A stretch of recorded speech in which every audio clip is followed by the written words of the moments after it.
Tepat pukul 14.30. Operator Ukraina meluncurkan apa yang seharusnya menjadi misi serangan rutin. Dalam hitungan menit, semuanya akan meledak. Drone pengintai mereka, Shark D, sedang berputar di atas jembatan yang rusak. Itu adalah titik sumbat, choke point, yang sempurna. Di bawahnya, sebuah konvoi Rusia melintas, menarik howitzer 152 mm. Target yang seharusnya mudah. Bukan?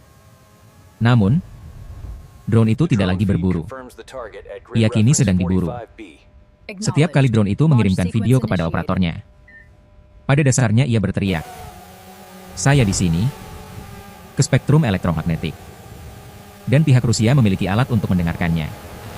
Konvoi itu bergerak 15 km per jam menuju jembatan tersebut. Tim serangan Ukraina berjarak 4 km. Tetapi, di antara mereka dan target, terdapat 3 lapisan pertahanan Rusia. Lapisan ini sebelumnya telah menghentikan lebih dari 30 drone Ukraina. Sistem yang terlihat di sini, radar counter bateri Z2P Park 1. Awalnya tidak dibuat untuk memburu drone. Ia dirancang untuk melacak proyektil artileri yang sedang terbang. Tujuannya adalah mengetahui dari mana tembakan itu berasal, lalu menghujani baja di koordinat tersebut. Namun Rusia bersikap cerdik. Mereka menyadari sinyal kontrol drone hanyalah gelombang radio, dan gelombang radio dapat dilacak. Begini cara kerjanya, Z2P Park mendeteksi sinyal Anda dan mengambil arah, bearing. Ia menarik garis dari lokasi radar ke lokasi Anda mengirimkan sinyal. Satu garis tidak memberi banyak informasi. Tetapi, jika mendapat banyak arah dari posisi yang berbeda, garis-garis itu akan berpotongan tepat di satu titik, posisi Anda. 3 menit kemudian, tembakan artileri akan mendarat di kepala Anda. Operator Ukraina tahu statistiknya sangat brutal. Mengirim sinyal dari tempat yang sama selama lebih dari 5 menit. Ada kemungkinan 40% Anda tidak akan pernah mengirimkan sinyal lagi. Rusia bahkan memiliki nama untuk taktik ini, Counter Reconnaissance by Fire. Tidak diperlukan konfirmasi visual. Cukup deteksi, hitung, dan hancurkan. Jadi, para operator ini menjadi sangat cerdas. Mereka melakukan frekuensi hopping, lompatan frekuensi, melintasi 128 saluran setiap detik. Mereka tidak pernah berada pada satu frekuensi cukup lama untuk Z2P Park mengunci target. Mereka mengirimkan sinyal secara singkat. 0, 3 detik data. Lalu hening selama 30 detik. Cukup untuk mempertahankan kendali. Tetapi tidak cukup lama bagi radar Z2P Park untuk menemukan mereka. Namun, situasi memburuk. Sensor thermal mendeteksi drone pengintai Rusia Orlan 10 mendekat dari utara. Ini berarti Rusia mencurigai operator berada di dekat situ dan meluncurkan pemburu mereka sendiri. Kamera thermal Orlan dapat melihat panas tubuh manusia dari jarak 2 km.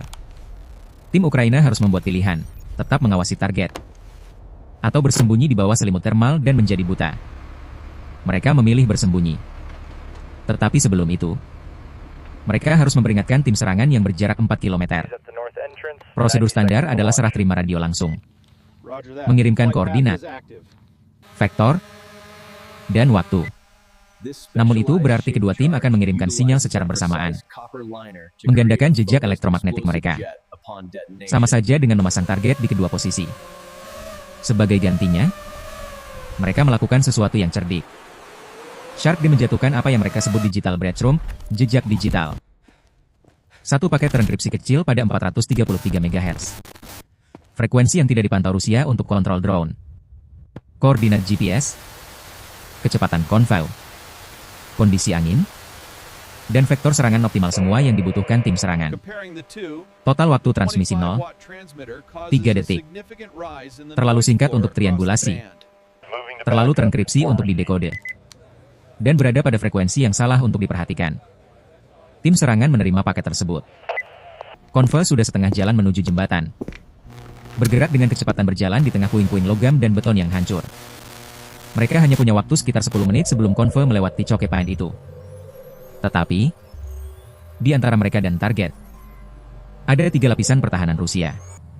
Lapisan pertama saja sudah menghentikan lebih dari 30 drone Ukraina. Operator FPV menyalakan dronenya pada pukul 14.45. Rangka serat karbon 7 inci. Shape charge 2 kg. Baterai menunjukkan 16,8 volt. Cukup daya untuk 7 menit penerbangan. Target hanya berjarak 4 menit. Seharusnya mudah. Bukan? Salah. Rusia telah mempelajari sesuatu yang penting tentang peperangan drone. Anda tidak perlu menembak jatuh mereka. Anda hanya perlu memutus koneksi antara pilot dan drone. Tidak ada koneksi berarti tidak ada kendali. Tidak ada kendali. Drone jatuh atau terbang pulang. Misi gagal. 2 kilometer pertama berjalan lancar. Drone Ukraina terbang rendah pada ketinggian 3 meter. Ia menggunakan setiap barisan pohon dan bangunan yang hancur sebagai perlindungan. Umpan video masuk jernih, 1080p pada 60 frame per detik. Kemudian, tepat pada jarak 2 km dari target, gambar mulai terdistorsi. Garis statis melintasi layar. Kecepatan frame turun dari 60 menjadi 30. Lalu 15. Jammer bergerak Rusia Repellent 1 baru saja diaktifkan. Jammer itu pada dasarnya adalah oven microwave dengan pintu terbuka. Namun alih-alih memanaskan makanan, ia memasak setiap frekuensi drone dalam jarak 500 meter. 400 W kekacauan elektromagnetik murni melintasi spektrum. Pada jarak 2 km, sinyal jamming masih 25 watt per meter persegi. Pemancar drone hanya 25 miliwatt. Ini seperti mencoba berbisik di tengah badai. Operator mengubah frekuensi. Turun ke 433 MHz. Di luar pita jamming normal. Beberapa sinyal kembali. Buram. Tertunda. Tetapi masih berfungsi. Kualitas video kini terlihat seperti ponsel lipat tahun 2005. 10 frame per detik. Tapi itu sudah cukup. Pada jarak 5 km, bahkan frekuensi cadangan itu pun mulai mati. Rusia tidak hanya menggunakan satu jammer. Mereka punya lapisan repellent 1 pada kendaraan. Jammer portable diparit setiap 200 meter. Dan di suatu tempat di belakang garis pertahanan mereka. Mungkin ada sistem area denial Pol 21. 3 sistem berbeda. Cakupan tumpang tindih. Frekuensi berbeda. Itu adalah lubang hitam elektronik. Tetapi tidak seperti lubang hitam. Ukraina punya jalan keluar. Drone itu memiliki modul AI yang dilatih dengan 10.000 jam rekaman tempur. Ia dapat mengenali kendaraan, menguncinya, dan mengarahkan dirinya sendiri menuju tumbukan. Namun, ia harus melihat target dengan jelas setidaknya selama 2 detik untuk mengunci. Dan jangkauan penguncian hanya 400 meter. Drone harus terbang 600 meter lagi melalui badai elektronik itu tanpa melihat. Hanya untuk mendapat peluang mengunci target. Operator menghitung.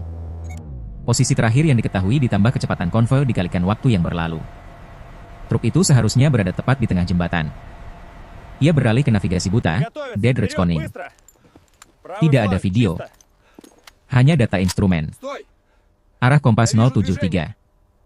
Ketinggian 3 meter. Kecepatan 45 km per jam. Melambat untuk menghemat baterai saat terbang buta. Kemudian, pada jarak 2 km, sesuatu yang ajaib terjadi.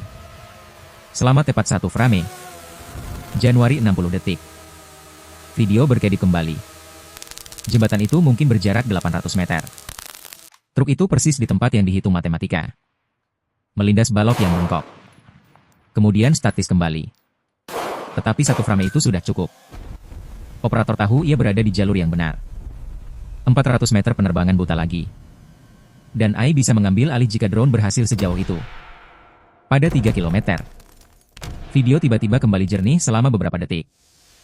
Jamming memiliki celah. Mungkin Repellent 1 sedang memutar-larik antenanya. Mungkin gangguan dari struktur logam jembatan. Itu tidak penting. Yang penting adalah, dalam 2 detik itu, operator melihat drone pencegat Rusia 20 meter di udara sudah dalam posisi menukik. Drone pencegat Rusia sudah menukik ketika operator Ukraina melihatnya. Ketinggian 20 meter. Turun pada sudut 45 derajat seperti elang mengejar merpati. Fisika dasar mengatakan ini akan menyakitkan. Kedua drone pada dasarnya identik. Rangka 7 inci. 4 motor. Kecepatan tertinggi sekitar 140 km per jam. Tetapi fisika memberikan setiap keuntungan pada pencegat. Ketinggian sama dengan energi. Energi sama dengan pilihan. Dan pilot Rusia memiliki semua pilihan. Inilah masalahnya dengan pertempuran drone, Itu terjadi dengan sangat cepat. Kecepatan penutupan gabungan adalah 280 km per jam. Itu 78 meter setiap detik pada jarak 300 meter. Tumbukan dalam waktu kurang dari 4 detik. Operator Ukraina hanya punya waktu sepanjang itu untuk menemukan solusi. Atau kehilangan segalanya. Pencegat Rusia punya keuntungan lain, tidak membawa hulu ledak. Drone Ukraina membawa Shaped Charge 2 kg. Dalam pertempuran udara, itu seperti bertinju sambil membawa ransel penuh batu. Setiap manuver membutuhkan lebih banyak energi. Membutuhkan waktu lebih lama untuk dieksekusi. Dan menguras baterai. Drone FPV Ukraina berbelok tajam ke kiri dengan sudut kemiringan maksimum. Rangka drone mengerang di bawah gaya 5 gram. Motor menjerit pada kecepatan yang berbeda. Sisi kiri 40%. Sisi kanan maksimum. Jari-jari belokan pada 140 km per jam adalah sekitar 89 meter. Pencegat Rusia melewatinya. Dan harus berputar balik untuk serangan berikutnya. Kini, ini menjadi masalah manajemen energi. Setiap manuver agresif menguras massa pakai baterai. Belokan tajam menguras daya 3 kali lipat dari tingkat normal. Tegangan drone Ukraina sudah turun. Dari 15, 2 menjadi 14. 8 dalam 10 detik manuver menghindar. Pada tingkat ini, baterai akan habis sebelum mencapai target. Operator Rusia mengubah taktik. Alih-alih mengejar, ia terbang lebih tinggi. Lebih banyak ketinggian berarti lebih banyak energi potensial. Ia akan menukik lagi. Menggunakan gravitasi untuk meningkatkan kecepatan melampaui batas maksimum motor. Drone Ukraina tidak bisa menandingi pendakian itu. Terlalu berat. Baterai sudah tertekan. Jadi, operator Ukraina melakukan sesuatu yang tidak terduga. Ia memutus total throttle. Drone jatuh seperti batu. Turun dari 15 meter ke 3 meter dalam 2 detik. Pencegat Rusia yang sudah telanjur menukik. Melesat melewati udara kosong di tempat seharusnya target berada. Namun memutus throttle memiliki konsekuensi. Tanpa daya kebaling-baling, drone menjadi bata yang jatuh. FPV Ukraina berada dalam jatuh bebas selama 2 detik itu. Kehilangan semua otoritas kontrol. Operator harus menyalakan daya kembali dengan hati-hati. Terlalu banyak throttle terlalu cepat. Drone akan terbalik karena torsi mendadak. Terlalu sedikit, dan ia tidak akan menghentikan kejatuhan tepat waktu. Ia menerapkan 30% throttle. Cukup untuk menghentikan penurunan pada ketinggian 3 meter. Drone bergoyang keras saat pengendali penerbangan berjuang untuk mendapatkan kembali stabilitas dari kondisi hampir mati mesin. Pencegat Rusia keluar dari tukikannya. Mengurangi kecepatan saat mendaki. Kini kedua drone berada dalam kondisi energi yang sama. Ketinggian rendah. Kecepatan sedang. Baterai terkuras. Ini menjadi pertarungan memutar. Dua drone saling mengitari seperti petinju mencari celah. Disinilah perbedaan berat akhirnya penting. Pencegat Rusia yang tidak membawa hulu ledak memiliki rasio daya terhadap berat yang lebih baik. Ia dapat berakselerasi lebih cepat. Mendaki lebih cepat. Berhenti lebih singkat. Dalam pertarungan memutar, ia akan mengubah arah lebih agresif. Menarik 6 gram berbanding 4. 5 gram milik Ukraina sebelum pengendali penerbangan mencapai batasnya. Setiap pembalikan, drone Rusia mendapat beberapa derajat. Menempatkan dirinya di belakang drone Ukraina. Di titik buta tempat kamera tidak dapat melihat. Operator Ukraina memiliki satu gerakan tersisa. Sesuatu yang mereka latih tetapi jarang digunakan. Pembalikan vertikal, vertical reversal. Throttle penuh lurus ke atas. Drone mendaki 10 meter per detik. Menukarkan semua kecepatan maju demi ketinggian. Pencegat Rusia mencoba mengikuti. Tetapi tidak menyangka bagian selanjutnya. Di puncak pendakian, drone Ukraina hampir stasioner. Menggantung di udara sesaat. Operator memutus throttle lagi dan menerapkan yaw penuh. Drone berputar 180 derajat dalam waktu kurang dari 1 detik. Hidung kini menunjuk lurus ke bawah pada pencegat Rusia yang sedang mendaki. Mereka akan bertabrakan secara head-on. Operator Rusia berkomitmen untuk tumbukan. Ini adalah misinya. Tetapi pada detik terakhir, operator Ukraina memutar keras ke kanan sambil mempertahankan tukikannya. Pencegat Rusia yang berkomitmen pada jalur tabrakannya tidak menyesuaikan diri cukup cepat. Ia melesat melalui udara kosong hanya beberapa meter dari tempat drone Ukraina berada. Pada saat operator Rusia dapat membalikan pendakiannya dan mengunci kembali, drone Ukraina sudah merata pada ketinggian 5 meter. Ia melesat menuju jembatan. Seluruh pertempuran memakan waktu 18 detik. Drone Ukraina telah menggunakan 30% baterainya hanya untuk bertahan hidup. Tegangan berada pada 14,5 volt. Hanya tersisa 8% kapasitas. Truk itu kini sudah 3/4 melintasi jembatan. Drone sudah mencapai ketinggian serangan. Operator dapat melihat 3 tentara Rusia sudah dalam posisi. Senjata terangkat. Mereka telah mendengar pertempuran udara itu. Mereka tahu persis apa yang akan terjadi selanjutnya. Pada pukul 14.49, FPV Ukraina melewati area terbuka dan menghadapi pertahanan tertua dalam peperangan. Manusia bersenjata yang tahu persis kemana harus melihat. Penembak senapan bereaksi lebih dulu. AK-74-nya akan memuntahkan 650 peluru per menit. Pada jarak 50 meter, peluru-peluru itu akan tiba dalam 0,5 detik. Hampir seketika, ia menembak dalam rentetan pendek. Memimpin drone seperti pemburu bebek memimpin targetnya. Satu peluru mengenai. Peluru 45 mm menembus rangka serat karbon dan memutus kabel daya ke motor kiri belakang. Seketika, drone miring ke samping. Pengendali penerbangan. Sebuah komputer kecil yang membuat 8,000 keputusan per detik. Mencoba mengkompensasi. 3 motor alih-alih 4 berarti 25% lebih sedikit daya dorong. Drone mulai melayang ke kiri. Apapun yang dilakukan operator. Pada 35 meter, penembak senapan gentel pertama sudah siap. Saiga 12 diisi dengan bookshot, peluru sebar. 65 pelet timah yang akan menyebar menjadi awan selebar 1,5 meter pada saat mencapai 30 meter. Drone bergerak 140 km per jam. Ia akan melintasi awan itu dalam waktu kurang dari setengah detik. Senapan gentel meledak. Probabilitas mengambil alih. Sebagian besar pelet meleset. Tetapi 2 tidak. Satu menghancurkan motor kanan depan sepenuhnya. Yang lain menembus casing baterai. Tegangan segera mulai turun. 14, 5 ke 13, 8 ke 13, 2 dalam 2 detik. Kini drone berada di ambang batas. 2 motor tersisa dari 4. Kecepatan turun menjadi 80 km per jam. Ketinggian menurun. AI mencoba mempertahankan kunci target pada garis merah truk. Berkedip-kedip saat algoritma berjuang dengan input yang terdistorsi. 20 meter jauhnya, penembak senapan gentel kedua menembak. Tetapi fisika menyelamatkan drone. Dengan 2 motor mati, ia turun 2 meter ketinggian secara tak terduga. Pola bookshot melewati bagian atas. Prajurit itu memompa peluru lagi. Tetapi drone akan melewatinya dalam setengah detik. 15 meter. Prajurit ketiga diposisikan untuk melindungi kabin truk. Mendapati senjatanya tidak bisa turun cukup rendah. Drone terbang pada ketinggian 1,5 meter. Di bawah sudut minimumnya. Ia melangkah mundur. Mencoba menciptakan ruang. Tetapi tersandung puing-puing jembatan.